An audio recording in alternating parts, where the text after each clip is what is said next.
அஜித் வாழ்க, விஜய் வாழ்க. அஜித் அவர்கள் துபாய் கார் ரேஸ்ல அவர் 3ஆம் இடம் பிடிச்சு வெற்றி பெற்றதை தொடர்ந்து இந்த தமிழகமே இதுவரைக்கும் பார்க்காத அஜித்தை அந்த இடத்துல எல்லாருமே பார்த்தாங்க அப்படின்னு தான் சொல்லணும். இப்படி இருக்க பொதுவாக பத்திரிகையாளர்களை சந்திச்சு அஜித் அவர்கள் எப்பயுமே அவர் பேட்டி கொடுக்கறதில்ல. ஆனாலுமே அதே மீறி நேற்று பத்திரிகையாளர்கள் சந்திச்சு அஜித் அவர்கள் நேரடியாக ஒரு பேட்டி ஒன்று அவர் கொடுத்திருந்தாரு. ஸோ முழுசாக இங்கிலீஷில் பேசி தான் அஜித் அவர்கள் அந்த பேட்டியை கொடுத்திருந்தாரு. ஆனாலுமே அந்த பேட்டியை முழுசாக பார்த்து முடிக்கிறப்ப மறைமுகமாக விஜய் அவர்கள் துவங்கியிருக்க அந்த அரசியல் கட்சிக்கு நேர் எதிர்மாறாக தான் அஜித் அவர்கள் அந்த பேட்டியில் அவர் பேசியிருக்காரு அப்படிங்கிறது தெள்ள தெளிவாக தெரியுது. ஸோ அப்படி அஜித் அவர்கள் அந்த பேட்டியில் அவர் முக்கியமாக சொல்லியிருக்க விஷயம் என்ன அப்படின்னா, ரசிகர்களாகிய நீங்கள் எல்லாருமே அஜித் வாழ்க விஜய் வாழ்க அப்படின்னு நீங்கள் எல்லாருமே சொல்கிறத விட்டுட்டு உங்களுடைய குடும்பத்தை கவனிங்க. ரசிகராக இருந்து நீங்கள் படம் பார்க்குறீங்களா, ஓகே, என்ஜாய் பண்ணுங்க. ஆனால் அதையும் தாண்டி அஜித் வாழ்க விஜய் வாழ்க அப்படின்னு நீங்கள் சொல்லிக்கிட்டே இருந்தீங்கன்னா நீங்கள் எப்போ வாழ்வீங்க? உங்கள் குடும்பத்தை பாருங்கள், உங்கள் குழந்தைகளை பாருங்கள். உங்களுக்காக ஃபஸ்ட்டு நீங்கள் வாழுங்க, எங்களுக்காக வாழாதீங்க அப்படின்னு அஜித் அவர்கள் நேற்று கொடுத்திருந்த ஒரு பேட்டியில் இந்த முக்கியமான விஷயத்தை அவர் குறிப்பிட்டிருந்தாரு. ஸோ இருதரப்பு ரசிகர்களுக்காகவும் அஜித் அவர்கள் பொதுவாக இந்த விஷயத்தை அவர் பேசியிருந்தாலும் அஜித் ரசிகர்கள் அவங்களுக்கு வேண்டாம், நிச்சயமா அஜித் அவர்கள் சொன்ன இந்த கருத்து 100% ஒத்துப்போகும். ஆனா விஜய் அவர்கள் இப்பதான் அவர் அரசியல் கட்சியை துவங்கியிருக்காரு.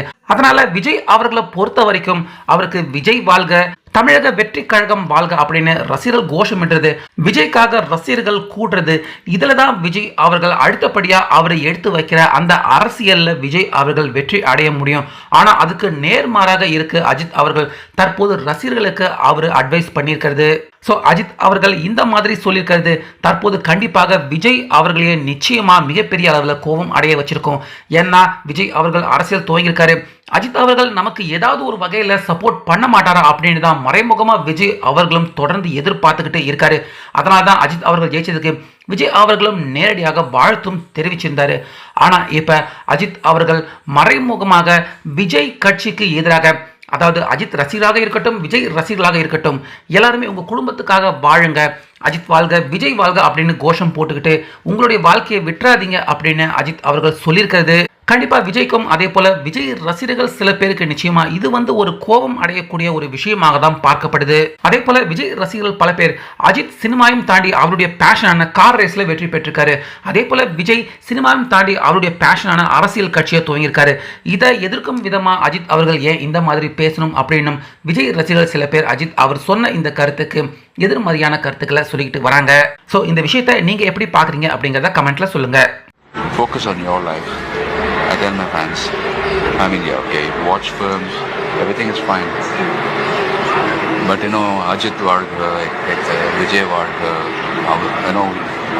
நீங்க எப்போ வாழ போறீங்க? When are you going to live? I think that was a lovely thing you told I'm fans. very grateful to the love that you have all given me, but please look after your life. I love that. I'd be a very happy man when I get to know that my fans are also doing very well in life. Excellent. And when they're nice and kind to my peers, my co-stars, and they have nice things to say, nice words to say. Again, life is very short. Our great-grandchildren are not going to remember us. So just keep this in mind. Live for the day. Yes. Don't look at the past. Don't look at the past and worry about what could have been. Yeah. Don't look ahead and worry about would this happen.